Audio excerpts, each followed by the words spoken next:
హైదరాబాద్ లో జరగబోయే మనీ మంత్ర money manifestation classes కి ఇప్పుడే కాల్ చేసి రిజిస్టర్ అవ్వండి.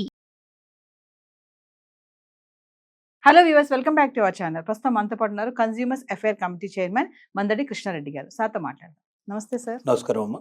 సార్, రీసెంట్గా అమెరికా వెళ్ళినటువంటి ఒక మహిళ ఎయిర్పోర్ట్లో దిగగానే అక్కడ ఉన్నటువంటి officers, customs and border security officers ఎవరైతే ఉంటారో ఆమెను పట్టుకొని ఆమె దగ్గర గ్రీన్ కార్డ్ తీసేసుకొని దాని మీద విజిటింగ్ స్టాంప్ వేసేసారంట. అంటే గ్రీన్ కార్డ్ ఉన్న వాళ్ళకి విజిటింగ్ స్టాంప్ ఎలా వేస్తారు, అది అసలు ఏంటి ఒకసారి దాని గురించి? ఇప్పుడు ట్రంప్ వచ్చిన తర్వాత ఎలాంటి జాగ్రత్తలు తీసుకుంటున్నారంటే, అక్కడ ఉన్నటువంటి ఇల్లీగల్ ఇమిగ్రేట్స్ని పంపించడమే కాదు, పనికి మాలిన వాళ్ళు, పనికిరాని వాళ్ళు, అమెరికాకు భారంగా ఉండేవాళ్ళు, అమెరికా నుంచి ఏదైనా లాభాన్ని సంపాదించేటువంటి వాళ్ళందరినీ ఏరిపారేయమనేటువంటి పరిస్థితులు ఒక రకంగా ఆర్డర్స్ వచ్చాయి వాళ్ళకి.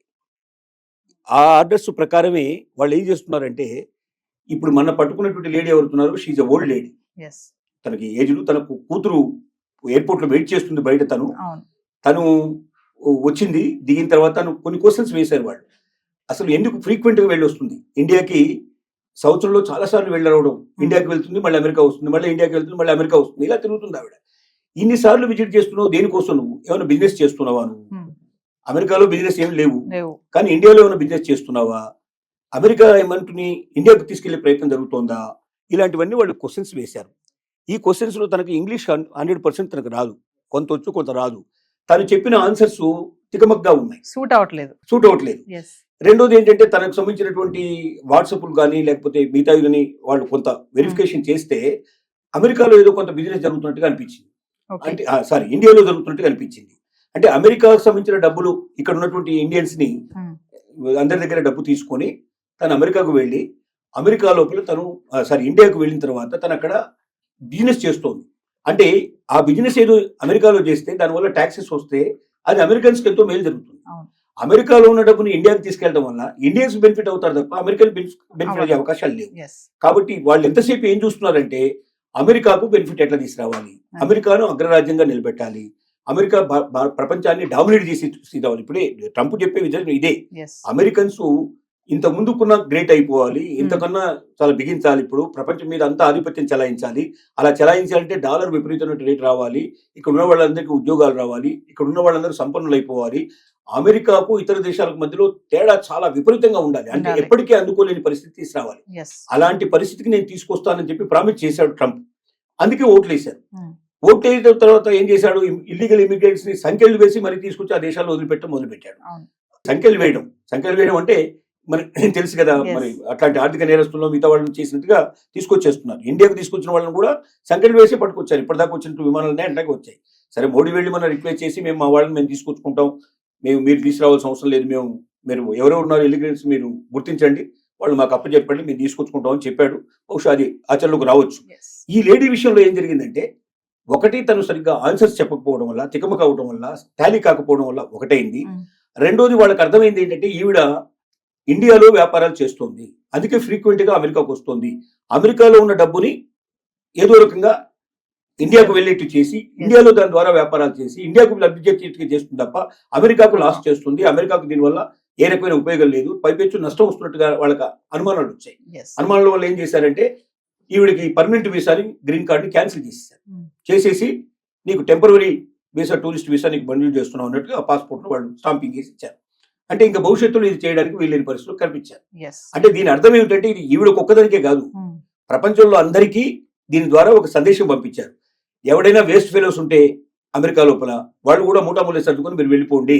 రెండోది, ఇక్కడ ఉన్నటువంటి సంపదను తీసుకెళ్లి మీ దేశాల లోపల మీరు వ్యాపారాలు చేసుకోవడానికో లేదా అక్కడ మీరు వేరుకో లబ్ధి చేకూర్చే ప్రయత్నం మీరు చేసేటువంటి వాళ్ళు ఉన్నారో వాళ్ళందరూ జాగ్రత్త పడండి. ఇక నుంచి భవిష్యత్తులో ఇది నడవు. ఇది ఫస్ట్ కేసు కాదు, అంటే ఇది ఒకటే కేసు కాదు, ఇంకా భవిష్యత్తులో 100 కేసులు 1000 కేసులు జరిగే అవకాశాలు ఉన్నాయి అని అందరికీ హెచ్చరిక పంపించడానికి దీన్ని ఒక ఉదాహరణగా చేశారు. ఇప్పుడు దీనివల్ల మిగతా వాళ్ళందరూ సర్దుకునే పరిస్థితి స్టార్ట్ అయింది, అలర్ట్ గా అవుతారు. అది ఇంకోటి, భాష సరిగ్గా రానటువంటి వాళ్ళు ఖచ్చితంగా ఇంకొకరు భాష వచ్చిన వాళ్ళ వెంటనే ఇద్దరు కలిసి రావాలి తప్ప ఒక్కరే ఒంటరిగా ప్రయాణం చేయడం వల్ల కూడా డేంజర్ అయ్యే పరిస్థితి ఉంది. రేపొద్దున అసలు ఏమీ లేని వాళ్ళు కూడా, ఏదో వాళ్ళ పిల్లల్ని చూడడానికి వెళ్ళిన వాళ్ళు కూడా సరిగ్గా ఆన్సర్ చెప్పకపోతే, గతంలో వీళ్ళకి సాయంగా వాళ్ళే ఇచ్చేవాళ్ళు. ఎవరన్నా భాష తెలిసిన వాళ్ళని, లాంగ్వేజ్ ఎవరైతే చేస్తారో దుబాసీలు అంటారో వీళ్ళని పెట్టి వీళ్ళకి సాయం చేసేవాళ్ళు. ఇక నుంచి సాయం చేయరు వీళ్ళు, ఎందుకంటే వీలైనంత వరకు అమెరికాకు వచ్చే వాళ్ళని తగ్గించాలనుకుంటున్నారు, పెంచాలనుకోవటం లేదు. టూరిస్ట్ వీసా కింద వచ్చిపోతే వాళ్ళకి అభ్యంతరం లేదు. వచ్చి ఓ నెల 2 నెలలు మ్యాక్సిమం 6 months టైం ఇస్తారు. 6 monthsలో మీరు అమెరికా అంతా తిరగండి, డబ్బంతా ఖర్చు పెట్టండి, మాకు బాగా వచ్చేది చేయండి, మాకు ట్యాక్సీలు వచ్చేది చేయండి, మా వాళ్ళకి ఇక్కడ అమ్మకాలు జరిగేటట్టు చేయండి, మావి కొనుక్కుపోండి. కానీ మీరు ఉన్నవి మా దగ్గర అమ్మడానికో లేకపోతే మా డబ్బును దోచుకుపోవడానికో మా ట్యాక్సెస్ని తగ్గించడానికో మేము ఇక్కడ సిద్ధంగా లేవు. కాబట్టి ప్రపంచ ప్రజలారా జాగ్రత్త పడండి. అమెరికా ఇక ఇలాంటివన్నీ సహించదు, ఇల్లీగల్ ఇమిగ్రేట్స్ రానివ్వదు, పనికిరాని వేస్ట్ ఫెలోస్ కూడా వద్దు, పర్మనెంట్ వీసాలు కూడా మేము రద్దు చేస్తాం, గ్రీన్ కార్డులు కూడా రద్దు చేస్తాం. ఇక నుంచి ప్రతి ఒక్కరూ జాగ్రత్త పడండి అని ఒక పెద్ద హెచ్చరికకి ఆవిడ ఒక ఉదాహరణగా తీసుకోవడం జరిగింది.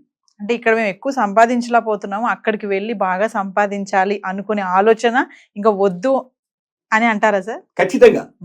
నేను ఒకటే మాట చెప్పగలుగుతున్నాను, భారతదేశం ఇవాళ ఒకప్పుడు భారతదేశం కాదు. ఇవాళ అవకాశాలు కోకొల్లలుగా ఉన్నాయి. ఇక్కడ వ్యాపారం చేయదలుచుకుని ఏ రంగంలోకి వెళ్ళండి, నిజంగా ప్రతిభావంతులైన వాళ్ళు ఆ రంగంలో అందరికన్నా ఎక్కువ సంపాదించే అవకాశాలు ఉన్నాయా లేదనేది మనల్ని మనం ఖచ్చితంగా ఒకసారి మనం ఆలోచించుకుంటే ఏ రంగమైనా తీసుకోండి. మీరు ఏ రంగంలో అయినా మీరు ప్రతి రంగంలో కూడా మీ దగ్గర నిజంగా ప్రతిభ ఉంటే ఒక్క ఆలోచన మొత్తం జీవితాన్ని మార్చేస్తుంది, ప్రపంచాన్ని మార్చేస్తుంది. అలాంటి ఆలోచనలు మీ దగ్గర ఉంటే ఇక్కడ కూడా మీరు రాణించే అవకాశం కావాల్సినంత ఉంది. వ్యాపారం చేసేందుకు మీరు మీ దగ్గర ఉన్న ఐడియాని పెట్టుబడి పెట్టగలిగితే దాన్ని పెట్టుబడిని తీసుకోవడానికి సిద్ధపడే వాళ్ళు, దానికి తగినట్టుగా కొన్ని 100 రెట్లు పెట్టుబడి పెట్టి దాన్ని ప్రపంచానికి అంతా అందించడానికి సిద్ధపడే వాళ్ళు ఇక్కడ కావాల్సిన మంది ఉన్నారు. భారతదేశంలో ధనవంతుల కొరత లేదు నిజం చెప్పాలంటే, కానీ ధనం కొద్ది మంది చేతుల్లో ఉంది. మొత్తం దేశంలో సంపద అంతా కూడా 10% దగ్గర ఉంటే 90% దగ్గర డబ్బు తక్కువ ఉండేట్లు పరిస్థితి ఏర్పడింది. కాబట్టి ఈ 10%లో ఉండేట్లు వాళ్ళు కూడా కోకోలుగా వాళ్ళు పెట్టుబడి పెట్టడానికి సిద్ధంగా ఉన్నారు. మీ దగ్గర ఐడియా ఉందా, మీ దగ్గర క్యాపబిలిటీ ఉందా, ఉంటే బయటికి రండి. ఇక్కడే లేని వాళ్ళు అక్కడ పోయి ఏం చేస్తారు? కాబట్టి ఒకప్పుడు అంటే ఇండియాలో అవకాశాలు లేదు కాబట్టి మీరు అమెరికాను వెతుకుంటూ వెళ్ళారు. ఇవాళ అవకాశాలు ఇండియాలో ఉన్నాయి. లేదని ఎవరంటే నాకు జాబ్ దొరకటం లేదు, నాకు పని దొరకటం లేదు అంటే వాడంత సోమరిపోతు ఇంకోటి లేనట్టు మాట. ఎందుకంటే రోజు మీరు చూడండి, పేపర్ తీయండి ఒకసారి, పేపర్లు తీస్తే కొన్ని వేల జాబ్స్ కనపడతాయి. కానీ మన వాళ్ళు వెతికేది ఏమిటంటే వైట్ కలర్ జాబ్ కావాలి, కష్టపడకుండా సంపాదించాలి, నేను ఎప్పుడు ఏసీలో కూర్చోవాలి, కార్లలో తిరగాలి, ఇలాంటి కోరికలు ఉండేవాడు కష్టం. ఏ జాబ్ అయినా సరే నేను చేస్తానని సిద్ధపడితే జాబ్ దొరకపోవడం కాదు, కావాల్సినంత సంపాదించుకునే అవకాశం ఉంది. ఒక జాబ్ కాదు, పొద్దున్నే మళ్ళీ పార్ట్ టైం కూడా చేసుకునే పాసిబిలిటీస్ ఉన్నాయి.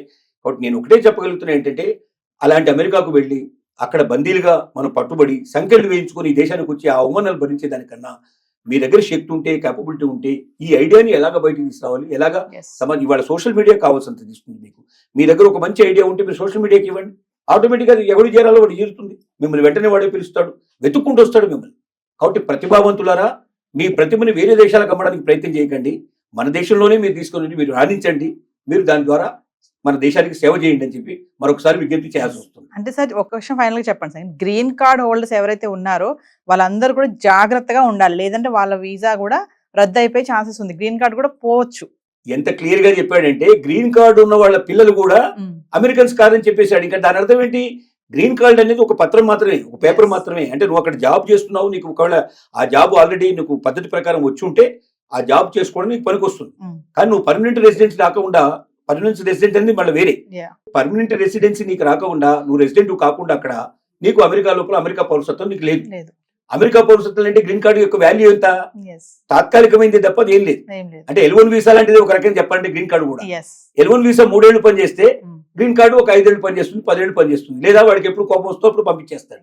కాబట్టి గ్రీన్ కార్డు ఉన్నంత మాత్రంలో నేను అమెరికన్ని, ఇంకా నాకు ఏ రకమైనటువంటి ఆపద లేదు, నేను లైఫ్ లాంగ్ ఇక్కడే ఉంటానని ఎవరన్నా కళ్ళు కంటే ఆ కళలు కళ్ళని చెప్పి నిరూపించడానికే మన ఆ లేడీ ఉదంతం అనేది ఒక రకంగా చెప్పుకోవచ్చు. థ్యాంక్ యూ అండి, నమస్కారం.